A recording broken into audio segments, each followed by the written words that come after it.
You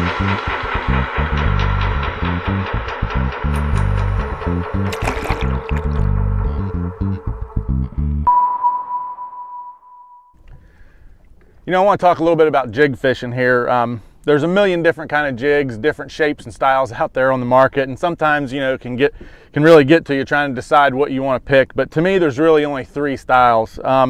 The first one is a heavy cover jig that you're going to be flipping into, you know, lay downs and bushes and stuff like that. You know, when you're really getting nasty with it, getting down there in the cover and pulling those big ones out. I like to go with the head that's shaped like this. This is a Gambler Jigzilla. Make them in a lot of different sizes, you know, different sizes for different applications. But that's a heavy cover jig. You know, that's when you're really flipping it, say in boat docks with brush piles around, stuff like that. But that really slides down into wood and stuff like that and comes out really well. The second kind is for when we're casting. Say we're out on, you know, out on some points on a lake and we're going to be dragging a jig around. I always go with the football head jig. You can see it's shaped like a football, hence the name.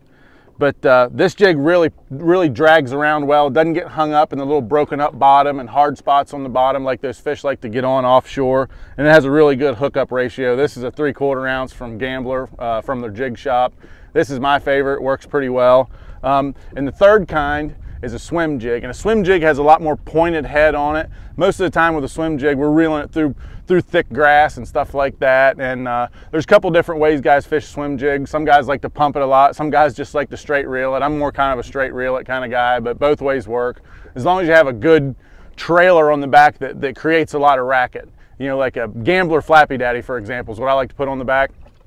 But it really has a lot of action. Those legs kind of flap around a lot. And with a swim jig, you know, as you're reeling it, it's really not doing a whole lot other than the skirt's undulating a little bit. So you need that trailer on the back that has a lot of action to it.